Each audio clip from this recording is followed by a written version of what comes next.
Hello and a very warm welcome to F1 Nation. I'm Natalie Pinkham and alongside me... Well, I'm one of them. I'm Damon. And I think there's Thomas. Tom is there. Yes, I can see him. I'm in Bologna still. It's a beautiful day. I'm just not coming home. All of the COVID paperwork, I've decided, I'm just going to stay here. Go straight to Portugal. You've got to get this sorted, Tom. They're always leaving you behind. I mean, everything else gets crated up and sent home, and you're still there. You get left behind in Bahrain. I get left behind in everything, Damon. But yeah, it's lovely to be here. And actually, annoyingly, if I didn't get on the charter with you guys last night, I've got to go via Timbuktu to get home this afternoon. But anyway, there you go. But you know what? After that race, you wouldn't mind one bit, just soaking it all up. What a fantastic race it was in Imola. We thought we were treated to a thriller in Bahrain, and then it stepped up again in Italy. Did you love every minute of it? It's lights out and away we go. It is Hamilton and Verstappen and Hamilton wheel to wheel going into the Tamburello chicane. Hamilton is forced wide and he's lost a little bit of bodywork as well. Verstappen leads the Emilia Romagna Grand Prix. I don't know if I've got damage. He pushed me right wide in turn one. Oh, and sliding off the road goes the Mercedes of Lewis Hamilton. Oh, and I think he might be, unless he can find reverse, and he's kept the engine running. This is absolute disaster for Lewis Hamilton. So sorry, guys. Yeah, no sweat. Max Verstappen, for the first time in his career, takes victory in Italy, and it was a victory by a long, long margin. Yes, well, that was tricky out there, but great job, guys. You managed that really well. Thank you. Nice work, Lewis. That's an awesome recovery. Great battle back to V2. Awesome job, guys. My apologies for that mistake earlier on, but we live and we learn. On to the next one.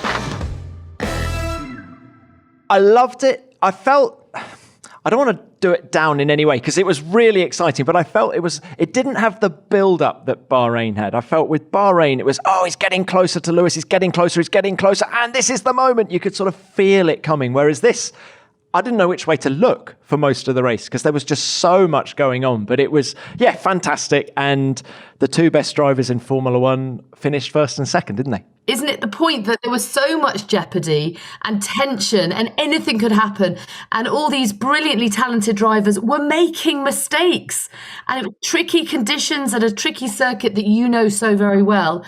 And I think that was part of what kept us right on the edge of our seats. It was. I mean, there's a fine line between seeing brilliant people coping with very difficult situations and making them look rather silly, because actually a lot of drivers had what you describe as terrible moments where they fumbled.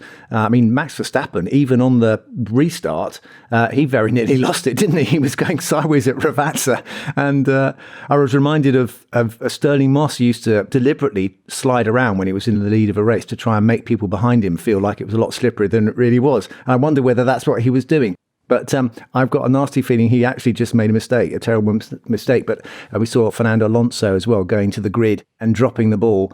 So I think the track showed everyone up as being vulnerable, and we did see a plethora of mistakes.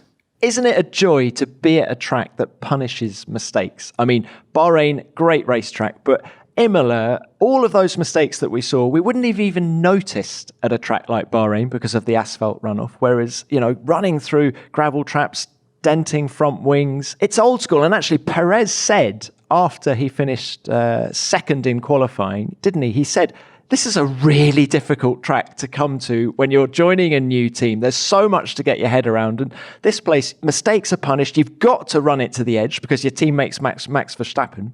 Yet you're sort of a little bit tentative. You're a bit frightened to take it right to the edge because you know what can happen. Absolutely, Tom. I think you're absolutely right. And I think that in some ways we've lost a little bit of that. And I think the drivers were caught out by the difficulty of the track. And I think you can extrapolate that into, George Russell's reaction after finding it wasn't so easy to overtake on a damp track down the inside into, at 200 miles an hour. So, but that's what it used to be like. I'm sorry to say, but, the track was changed after Imola of 94. We can't say this for sure, but I think if Roland and Ayrton could come back today, they would be horrified at some of the changes because I think they found the challenge of Formula One to be also the risk and the difficulty and perhaps the penalty for mistakes. And I'm sure I'm going to get people upset with that, but I think that it's too easy if you can make a mistake and then just run back onto the track again. If you can run flat into a corner and the penalty is you just lose a bit of time because you've gone on a tarmac and you can drive back on the track again, then that is not really putting the driver to the test. Every driver said to me how much they loved it there. Now, of course, they have to, because you're not going to say, oh, it's a really difficult track and therefore I hate it. You want to say it's a really difficult track and that's why I love every single second of it. And the other thing is, Damon, it just emphasises how good you have to be to win there. Isn't that right? Yeah, and that's what we're trying to find out, aren't we? And they were all put to the test. Well, no, I'm just trying to big you up, actually. Oh, sorry, right? Yes, no, I think really good, really good, Damon. Apparently, well, I missed that opportunity, didn't I? Thank you, Natalie. No, I won there twice, didn't I? Yeah, I did. Yeah, but I've also had my downs at other circuits, and it's supposed to be tricky. It's supposed to be tough. It's supposed to be a little bit risky as well. I mean, Suzuka. There is no runoff at Suzuka. And I tell you what, they don't go off a lot at Suzuka, do they?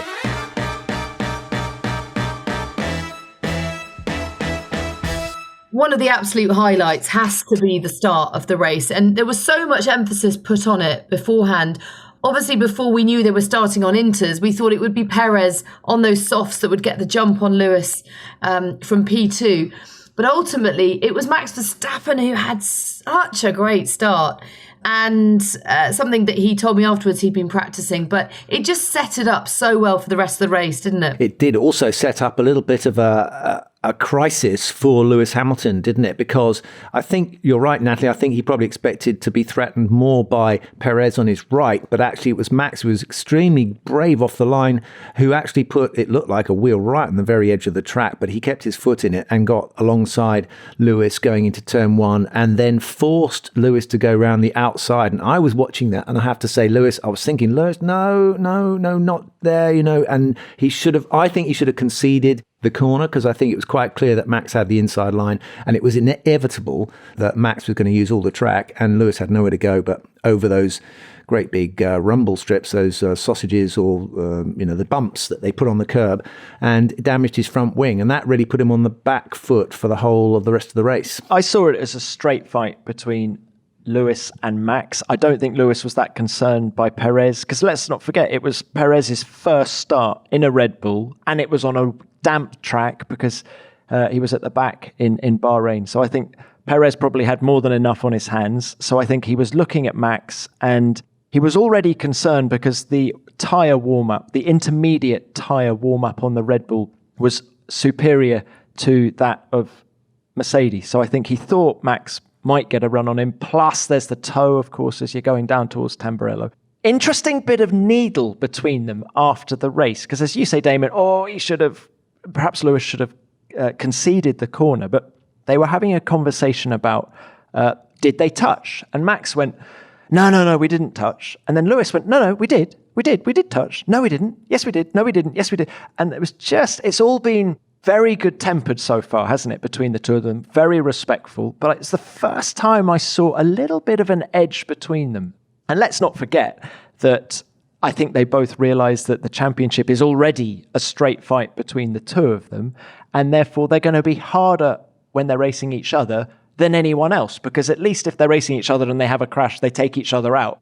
Not going to lose any points to the other one in the championship. Whereas when you're racing a Lando Norris to try and climb back up the order, if you get taken out, and Lewis actually made the point after the race about if he'd lost 25 points to Max today, it would have been very difficult to get it back because it is going to be so close. So did they touch? I think they did touch, didn't they? And then, of course, Lewis goes crunching over those sausage curbs.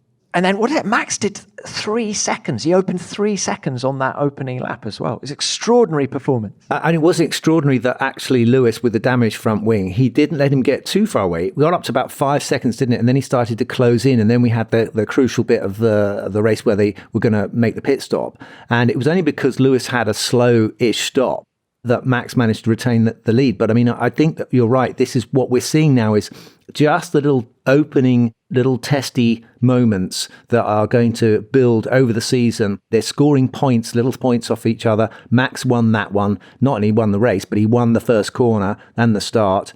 And Lewis came off slightly worse when he didn't come off so worse in Bahrain. So it's all square, isn't it? I think it's 0-0, but they're learning about each other. And it's so true what you say, Tom, about, at the start of the season, they were buzzing at the fact that it was such great competition. Max said to me, I'm in a completely different mindset because I've got a fast car for the first time in a very long time. So he's buzzing off that. Lewis is buzzing from the fact that actually he's got a challenge of a different kind, and this is great. This is competition for him. But soon that honeymoon period's worn off, and it's just head to head. The gloves will be off, and that's the bit we all want to see. It kind of reminds me of Schumacher and Alonso circa 2005. Remember, Schumacher at the time, already a 7-time world champion. Ferrari coming off the back of multiple world championship successes. That's the kind of Hamilton-Mercedes deal now, isn't it? And then there was Alonso, the precocious, slightly Latin temperament youngster coming in. And of course, Alonso got the better of Schumacher that year, despite, I think, not having the better car. And that masterclass he served him at Imola in 2005, at that very track. Of course, Pinks. And it's going to be fantastic. And roll on Portugal. I can't see that being any different in terms of the closeness of it all.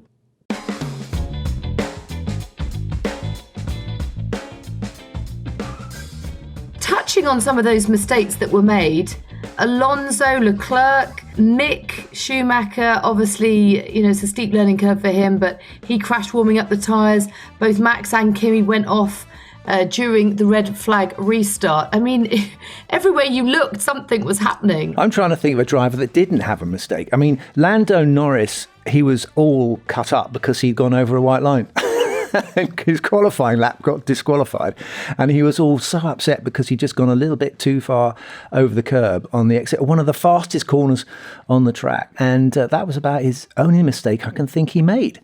He was one of the few drivers. You're right. He really did beat himself up about it. But if ever there was an example of tomorrow is another day, it's Lando Norris's, isn't it? I mean, what a great drive from him. Big smiles down at McLaren as Lando Norris takes another podium in Formula One. A super drive from him this afternoon. That's P3. Great job, mate. Well done, P3. Yeah, let's go. Awesome. What a great weekend. I mean, he's always been a bit of a Bahrain specialist. So when he gets a good result in Bahrain 3 weeks ago, I came away thinking, kind of expected that. Whereas we go to Imola and he nails it again. And I was slightly taken aback to the gap to Daniel Ricciardo. Daniel Ricciardo is top draw, yet he was made to look bang on average this weekend by Lando, really. And it must have been a really difficult one for him. Do you know what, though? I'm going to come to that because I think there's plenty of examples of it. Up and down the grid, you've obviously got Sergio at Red Bull, you've got Sebastian at Aston Martin, you've got Carlos at Ferrari and Daniel, of course, at McLaren, all trying to bed in with new teams. And Damon, this is something that I find really interesting because we went a bit deeper talking about it with both Carlos and with Daniel. And they were explaining this muscle memory and the fact that, you get into this new car and it's not easy by any stretch of the imagination. Carlos described it as driving in a different category.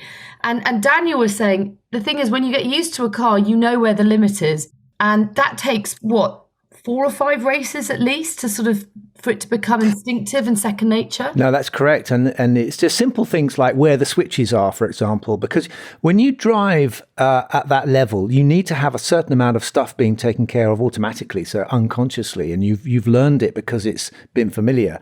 And if you suddenly switch to a new team, you will find yourself going to move your hand to turn a switch and it's not there because it's not the same car, it's in a different position. And so that can throw you. Andreas Seidel said that Norris had gone up a notch. And I think that I was slightly anxious for Lando because Ricciardo is a hot driver and I think that he could have been destabilised by him coming in. He did say at one point, and jokingly, I'm going to end you in one of our interviews when he comes to McLaren. But so far, Lando has put that to one side. And not only that, he looks incredibly comfortable in the car. And it's like he has grown. He has gone up a notch. He's looking confident. And confidence is so important. And I think we saw that throughout this weekend where drivers who were uncomfortable and lacked the confidence in the car, not in themselves, but in the new environment. Let's say, particularly Sebastian Vettel against Lance Stroll. Lance Stroll is comfortable in that car, and still things to learn for both Ricciardo and for Vettel. Daniel made the interesting point in the pen afterwards. He said, if I was sitting here in 6th and Lando was in 12th, that would be a real problem because I'm outperforming a car that I'm new to and actually it doesn't have the potential. But the fact that Lando's up there on the podium is actually very encouraging to me because all I need to do is work out all I need to do. But I just now need to adapt to this car, unlock my own potential with it, and then hopefully I'll be up there with him. So I thought that was, a mature answer. But as you say, you only have to look elsewhere. I mean, look at Checo. He put it P2 in quali. But he seemed, I don't know about you, Damon, but he seemed a bit stressed to me. He seemed his furrowed brow, and he was like, I just don't feel right in this car yet. And, it goes to show the potential that he's going to have once he is at one with that car, perhaps out-qualifying Max Verstappen again, but certainly out-racing him because he had a terrible time on Sunday after what was a magnificent Saturday. Yeah, lots of drivers had ups and downs, didn't they, I think, throughout the weekend. But as we said, Lando, a couple of drivers sailed serenely through it. I'd have to say Max did a great job. And, even the 7 times world champion made a bit of a boo-boo, didn't he? It was only because of the restart that he got a second chance. I'm so glad you used the word boo-boo then. Damon, I get your point about the switches and how that could impact a race, but I don't think the switches are a problem on a quali lap, are they? In terms of when you're just going flat out for 90 seconds, I don't think there's that much to do on the wheel. You're harsh, Tom. You are harsh. I mean, I can imagine a driver... Damon, what I would love you to tell us is when you're on that tightrope of grip right on the edge, just how difficult is it? How different are the cars? Because I don't think you can hide behind the buttons on a quali lap. So why are the established drivers? Yes, they've been driving these cars effectively for a year, so it's the gap between the established guys and the guys who are new probably will be exaggerated. But how difficult is it to drive a car absolutely on the limit for 90 seconds, given that that's what you do for a living? It's difficult because, if you only need a slight change of the environment, I mean, you'd have to say George Russell coming into Lewis's car in the Bahrain race, where he was sort of familiar. I mean, he drove from a Mercedes engine car, so he got some familiarity, but he was totally unfamiliar with the actual car itself. So the idea of jumping in a new car completely, there's procedures as well. I mean, I think one of the problems that George had with the pit stop was he'd left the radio on transmit, hadn't he? I think. So they couldn't actually communicate to each other because he was still transmitting. So just simple things like that can be catastrophic. I mean, he lost the Grand Prix because of it. Damon, that's a detail thing. That's a bit like the buttons. I'm fascinated by how difficult it is to drive one of these cars on the limit and how they differ. Well, I haven't driven a current Formula One car, Tom, but I can remember my cars only had about 4 buttons. So it was really very easy. Once you've learned how to use a steering wheel, a brake and an accelerator, Can we forget about buttons for a minute? And just like when you went from Williams in 96 to Arrows in 97, how difficult was it to explore the limit of that new car? I think that's the key, isn't it? Exploring the limit, knowing where the limit is. Yeah, and I think it must be very distracting because they have to adjust diff settings and they have to adjust, map settings and all sorts of things on the steering wheel. I find that, that's more like you're an operator rather than a racing driver. So, the racing driving thing should be, with most of these guys, they've got instinctive control of a car. But you have distractions, and also then you have other things to think about. So, I mean, Michael Schumacher, they used to talk about how much spare capacity he had. If he came on the radio, he had time to talk about what other things were happening. And it's the same with Fernando Alonso. You could tell with him, he'd not only ask what lap time he was doing, he'd want to know what lap time everyone was doing. He was able to take on board, on top of doing his job, everything else he needed to do. And if you put yourself in a new environment, you're slightly distracted, and that's all you need to make a mistake. I mean, George Russell coming in qualifying, he was adjusting his diff as he was coming out of Ravazza 2, and then he drove off the track, and that's in his own car.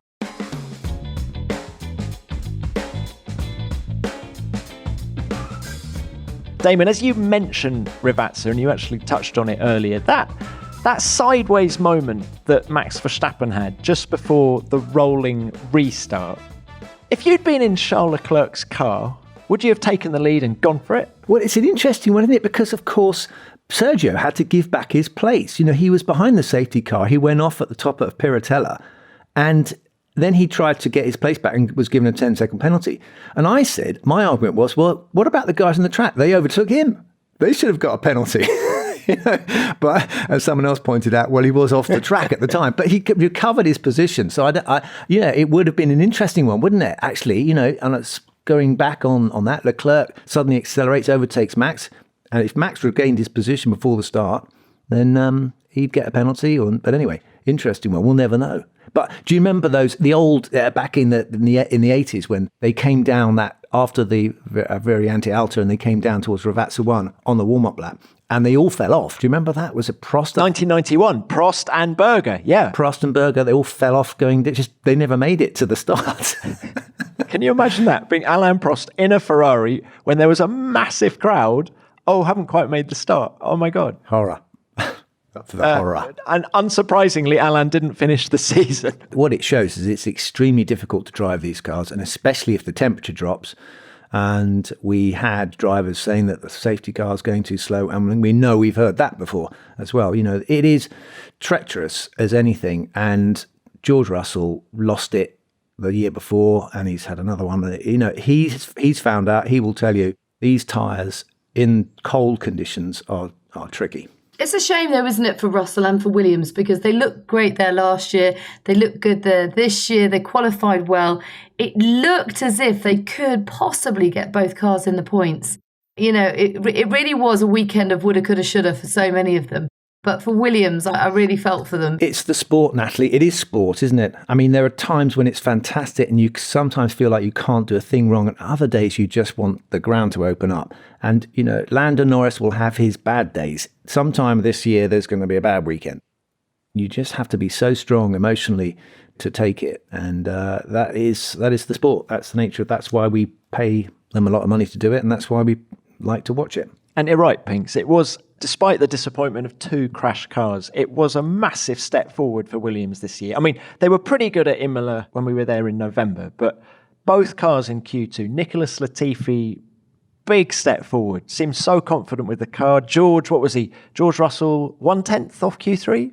You really feel they're making strides. And yes, didn't work out this weekend, but surely points will follow at some point. Yeah, they've got quite a team in there, haven't they, now? They've got sort of half of Germany's technical boffins in there now, I think. FX de Maison. FX de Maison. Oh, he's French, is he? He's French, but he was at Volkswagen. Joe's Capito.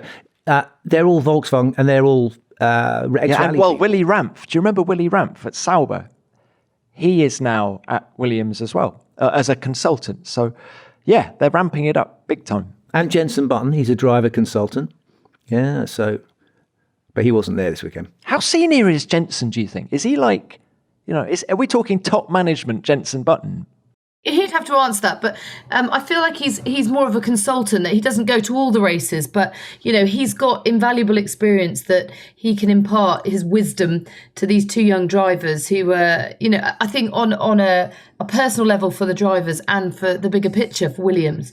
He's a great asset to the team. Do you think that Jenson would be advising George Russell on how he might have avoided that accident and how to react when someone gives you the finger? Slap him on the head. I couldn't believe it, because I thought, and knowing both the drivers as we do, and they're both lovely guys, I just assumed when George got out of his car to walk over to Valtteri, he was checking he was okay, because Valtteri was in his car for a long time, wasn't he? And then when he got over there, when I just saw this, obviously we couldn't hear what they were saying, but I gathered that, it wasn't too pleasant. But to see the middle finger go up and a bit of a whack on the helmet, I was like, crikey, what's happening, chaps? And then I have to remind myself that, there's an awful lot at stake and you can't expect their emotions not to be running high at that stage. Particularly after a shunt. Valtteri Bottas and George Russell out of this race, and they look like they've had a big coming together as well. Absolutely top speed there, 295 kilometers per hour. What's that, 180 odd miles per hour? What the Are you okay, Valtteri? Big one, all good. What the was he doing? Honestly, is he a or what? Yeah, I mean, you're pumped. Yeah, that's the thing, is you're really pumped up because you're racing anyway, and then something bad happens and you kind of do lash out if you're not careful. I mean, we've seen James Hunt, poor bloke. I mean, he flattened a marshal in Canada, didn't he? The marshal just wanted to get him to a safe place, but James didn't want to be touched. While we're talking punch-ups, Nelson Piquet on, was it Eliseo Salazar? Salazar. Yeah, at Hockenheim. Eliseo Salazar, yeah. And it was great because they were kicking each other and they both got helmets on. And they were like, obviously no one wanted to land a blow on someone's crash helmet because they break their knuckles. I did think it was interesting after that shunt that Toto Wolff said, young drivers should never lose the global perspective. And by that, I think he meant he was coming up to pass a Mercedes and George is on the Mercedes payroll and he wants to drive next year and things like that. Now, talking of spare capacity that you were talking about earlier, Damon, that cannot even enter your mind at 200 miles an hour when you've got a DRS run on the car in front. Doesn't matter what make it is. No, I don't think. I think what Toto was suggesting is that if something goes wrong, you it's what you do then is going to go out globally as well. So you have to set an example in the sporting context. Is that what you think he meant? No, I think he meant he's just taken out one of his cars effectively because he is a Mercedes. That's how I translated that. He's taken out a Mercedes and he's a Mercedes driver. Not a great move. Yeah, but actually what he did was better for Mercedes because by bringing out the red flag, he actually helped Lewis Hamilton climb back up to P2. It was the perfect time. Perfect teammate. Well, you're not suggesting he did it deliberately.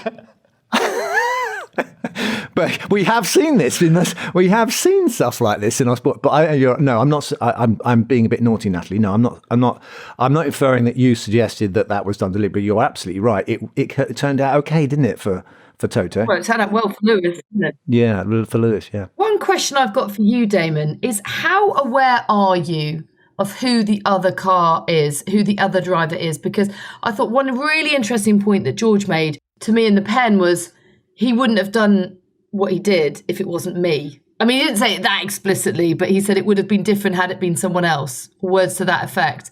Are you even aware of who it is? The visibility is not great at the best of times when you've got all that water fuzz kicking up and you're going at high speeds, emotions are running high. Would you even known it was Valtteri?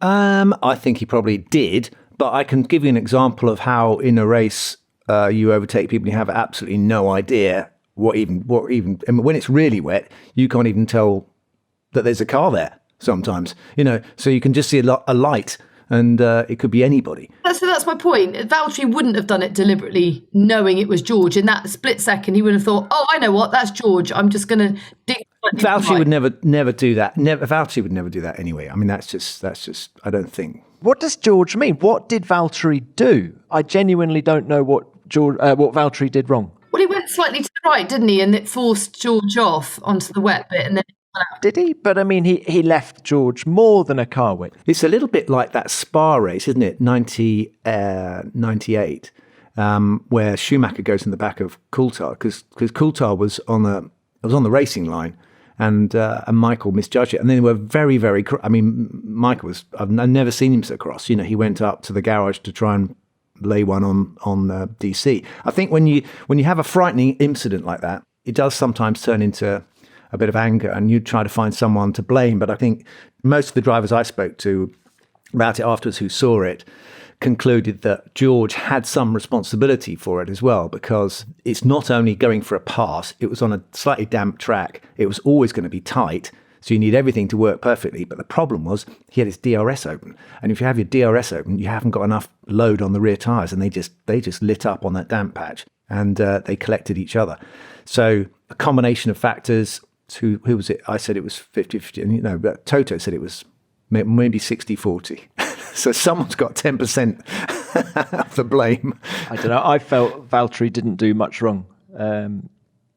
He's racing. He's not going to give the place away. And if you're a racing driver, you would just want to encourage the guy coming past you onto the damp bit of track because it's making life a little bit harder for him. That's racing, in my opinion. And I'm glad I don't race against you, Tom. Let's have a kart race later in the year. You're a hard man. But hang on, do you not see that side of the argument at all? I do. I'm teasing you. Yeah, and I want to go karting with you now. But it is racing, isn't it? It's racing. It's racing. And you explained it beautifully when you got the DRS open on a damp track. I mean, it raises the question as to whether the DRS should have been allowed to be open given the track conditions. I hadn't thought of that, actually, because it is within their power to not allow DRS. And I think maybe they'd have to consider that for next time. I'm sure George, as chairman of the GPDA, will be bringing that up at the next meeting. Pinks, what was your take on it? 60-40, 50-50?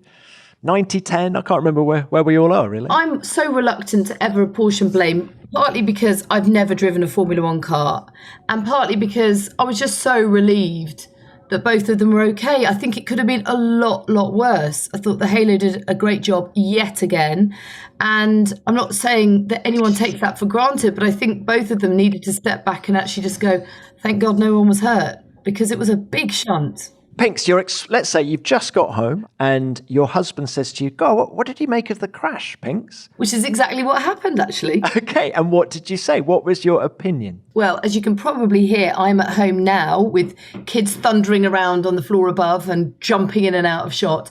But I do creep in very late on a Sunday night, about 1 o'clock this morning, in fact, was when I got home. And then bleary-eyed over a cup of coffee this morning, I said pretty much what we've concluded, which was explain what happened, because as you well know, when you're trying to watch a Grand Prix with 2 kids in the background, you can't actually concentrate at all. So he always relies on a debrief afterwards. I really think the overriding feeling for me was relief that nobody was badly hurt. And it was fantastic that the Halo worked so well once again. I'm not saying that anyone takes that for granted, but you have to say that the fact that the overriding motion was one of apportioning blame was wrong in a way. I know that that's only natural for a lot of these races, but you've got to learn from these experiences, particularly someone like George who's coming through the ranks and wanting to impress Mercedes and ultimately get that drive next year. But you can't help but feel that dynamic between him and Valtteri is always going to be tense. We, of course, all agree, massive relief that no one was hurt. I don't want to come across as all callous, but I just felt it was hard racing and it was a racing accident, I suppose, that went wrong. Imagine the scenario, which is that George gets out of the car, goes over to see if Valtteri's okay, says, sorry, mate, it's one of those things, and I think we both got that wrong. And they carry on. I suppose nobody wants to admit guilt today. It's like the insurance thing. Never say sorry. Yeah, I mean, not in the heat of the moment anyway. I think on reflection they will, and when the dust settles they will. And, I'm really keen to talk about this idea of learning through your mistakes. And clearly, George was slightly at fault there, but the important bit is what does he take from it? What does he learn from it? How does he build on his experience? And I'm interested to hear your thoughts on Yuki Tsunoda, because he had that big crash in quali. Pinks. Can I stop you there? I walked the track on Saturday night and I went up to the Variante Alta and I thought, okay, this is where Yuki had his crash. And I thought of you, Pinks, because I thought, okay, I think Pinks might even have trumped me on the Yuki Tsunoda fandom thing. So I then looked inside the tyre wall and I thought, I wonder where they put all the debris. You're souvenir hunting. So here we go, DH, you're right. I looked inside in the barrier and there was a massive bit of the engine cover. And I know it was Yuki's because on the inside it said the AT02. So I thought, Pinks would really like to put this on her wall, wouldn't she? But it was huge. And I thought, how do I get this back? And then I just go, I can't be bothered. So I just shoved it back down in the barrier. But there you go. So as someone, if you're listening and you're still in Imola, go to the Variante Alta if you want a bit of an Alpha Tauri's bodywork. Well, you are, Tom. So go back right now to get it for me. Would you like it? Would you have liked that? Damn right I would. Okay.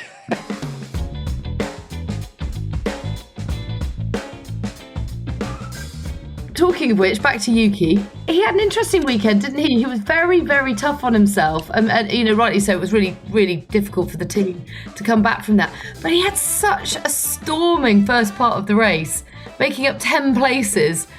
And then it all kind of unravelled again. What are your sort of lasting thoughts on Yuki's Imola weekend, Damon? He's quite feisty, isn't he? I mean, he's, and the way he kind of responds to stuff. I think he's a lot of people like his character and his body language and stuff. I think he'll be a bit annoyed. Bit of a potty mouth. Yeah. Where does he kind of come for you in terms of, in the pecking order of A for effort and execution? I think promising signs. Yeah, promising signs. He's confident. I think that's a good thing. If you show you're slightly anxious about being in F1 or overawed, then that's bad. And he hasn't shown any signs of that. So it's too early to say otherwise. Guys, that whole race was another missed opportunity for AlphaTauri, wasn't it? They were so quick in Bahrain, and then, of course, Pierre Gasly damages his nose on Daniel Ricciardo. And then this weekend again, Gasly in brilliant form, and then they put the full wet tyre on him at the start of the race. And I suppose you have to roll the dice. You got to roll the dice, but it was worth a try. He was only about a lap or two out of. Oh, beg your pardon, the full wet. Yes, they put a full wet on at the start. Yeah, no, but they were getting messages about it raining more, and as always, everyone gambles in these in the conditions. If it had started to tip down more, he would look like a hero. Yeah, exactly. But anyway, another frustrating race, wasn't it? Because they've got such a quick car, and yet nothing to show for it, really. Far better for it to be that way, and you to be showing promise and potential, but mistakes. Maybe in terms of strategy that you can actually learn from, than to have a car that isn't going to get you anywhere. Tom, you're part of the Big Cheese organisation at the track, and I've never seen so many big cheeses at a race meeting before, from the FOM, from Formula One management and the FIA. We had Jean Todt, they had everyone who's anybody, Ross Brawn was there. What was that all about? Well, the first European race of the season traditionally is where the bigwigs come out, isn't it? But you're right, Damon. Partly there was the announcement of Miami 2022, and there was a press conference with Stefano Domenicali and a guy called Tom Garfinkel. And prior to the press conference, all I kept telling myself is, don't call him Garfunkel. Where's Paul Simon and all this? But anyway, so the press conference with those two guys announcing Miami in 2022. And then sat next to me in the press conference room, Greg Maffei, the boss of Liberty Media, effectively the biggest boss of Formula One. Chase Carey, who's been trying to put that deal together, he was there. Ross Brawn was there. And then just elsewhere in the pit lane, John Elkann, the chairman and CEO of Ferrari, Jean Todt, FIA president, Thomas Uberol, the head of motorsport at Red Bull, Luca De Meo, head of the Renault Group, Philip Scheimer, the head of AM. I mean, they were all there. It was quite extraordinary how many big cheeses were there. And it just proves that Formula One is got its mojo and it's going great guns, isn't it? It's where everyone wants to be, even in this COVID world. Miami, can we just have another quick word on that? Because how exciting is that? Miami! I always think the American market is big enough to take another race, but to have it in Miami will be thrilling. We just obviously got to get this COVID behind us before we can really kind of reach out and involve fans. I did feel, I know I'm jumping around now, but so sad walking the track to completely empty grandstands. It just wasn't the same without the Tifosi, was it? To have the Grand Prix without any fans. And then what about the national anthem? How good was that? Oh, man, that guy, what was his name? Wow, he gave it his all. Yeah. Incredible. And that gave me goosebumps, just one man singing it. Can you imagine them all? There's just something about the Italian national anthem that stirs something in me. And I don't think there's any Italian ancestry in our family. Picks on the subject of Miami. Yeah, it's going to be fantastic, isn't it? It's downtown. It's about... Where did I read? I think it's the same distance from South Beach that Austin is from the Circuit of the Americas. So we're sort of 15 miles from South Beach. So guys, see you at South Beach at some point over the weekend. It looks quite a cool track, doesn't it? 19 corners, just under 5Ks. You forget that Florida is a motorsport mecca, isn't it, for in America? Because you've got Daytona, you've got Homestead, which is actually in Miami. Now you've got Formula One there as well. It's very exciting.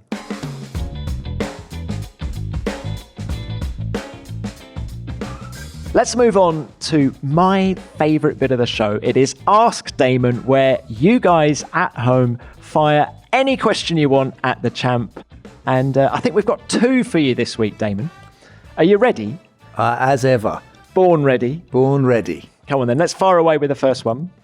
Hi Damon and hi the team. This is Vincent from France and I have a question for you. If you would not have been a Formula One pilot, what would you have wanted to do as a profession? Okay, Vincent, you sure you're not Vincent? You should be Vincent. But anyway, Vincent from France, thank you for that question. I'm going to throw this over to Tom and Natalie to see if they can guess what other career I might like to have chosen if I hadn't been a Formula One driver.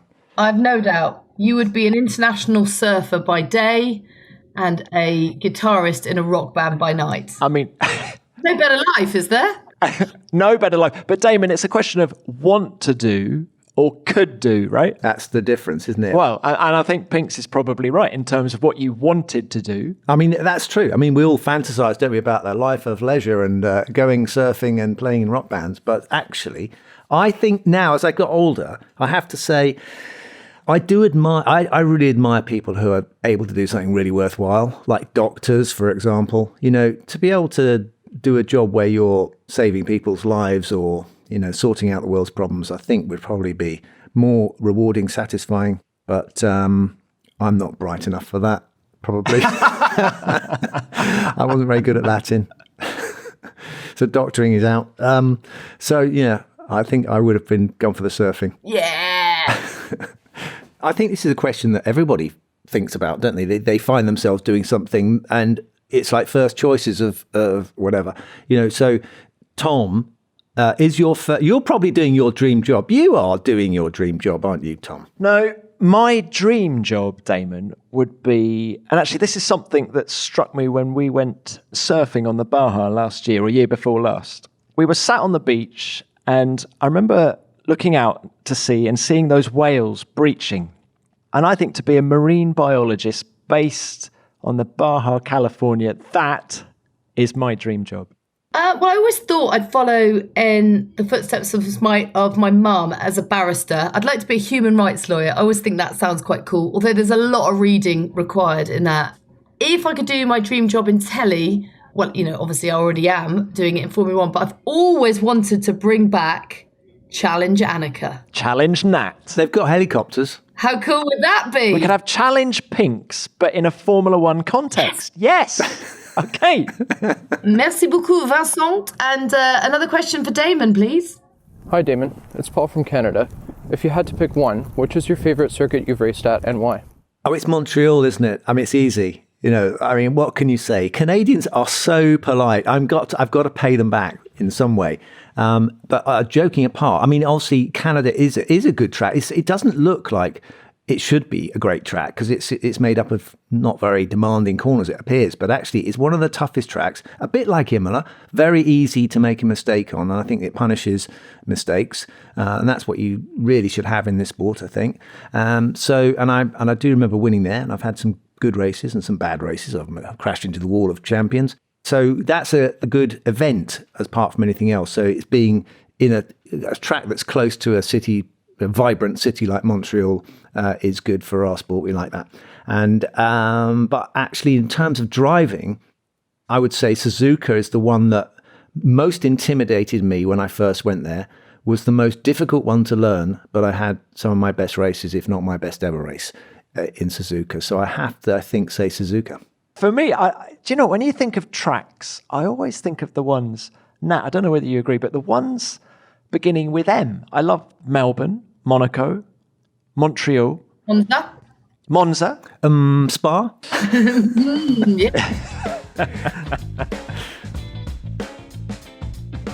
Thanks to Paul for that good question. And anyone else who's got questions, then please send in a voice message to askdamonhill@gmail.com.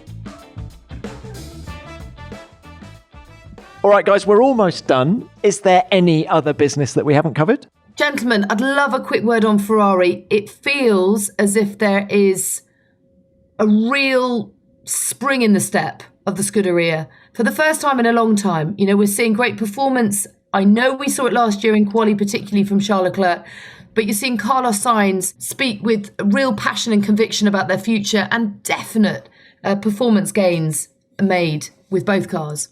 Well, Pinks, I think you've hit the nail on the head. It's consistency. We saw the occasional bit of brilliance last year, didn't we? Whereas this year, Charles Leclerc, brilliant in both quali and the race in Bahrain, and again at Imola. So they've got a car that is benign and fast. And those early laps of the Grand Prix, you had Max Verstappen doing great things out front, Lewis Hamilton second, and Charles Leclerc was clinging on to their coattails. That car was good in those intermediate conditions. So lots to look forward to if you're a Ferrari fan, definitely. I'd agree with you both there, actually. Of course, Ferrari not at the sharp end right now, but certainly looking a lot better than they were last year and quite solid and good result for them, both drivers pushing each other towards the end of the race and solidly in the middle of the top 10. Not what I know they won't be happy with that, but I think that it's a good start, it's a good foundation, and it's certainly better than it was last year. And I tell you what, they did very well, given that the fire alarm went off in their hotel on Saturday night. Can you imagine that? The whole of the Ferrari team gathered in the lobby of their hotel. I think it was 1 o'clock in the morning. I quite enjoyed the bit of banter between Carlos Sainz and Daniel Ricciardo this weekend when Daniel said, Carlos is a great guy, but man, does he dress like a 60-year-old, saying something about him looking somewhere between a golfer and a clay pigeon shooter. And Damon was very quick to defend 60-year-olds at that point. I thought that was completely out of order. I mean, 60-year-olds dress appropriately for 60-year-olds. I think what he was trying to say was Carlos, a bit younger, should be wearing all that kind of stuff that doesn't fit that Daniel Ricciardo wears. But anyway, I think Carlos gave a good answer, didn't he? He said he'd never know how to wear a jumper over his shoulders.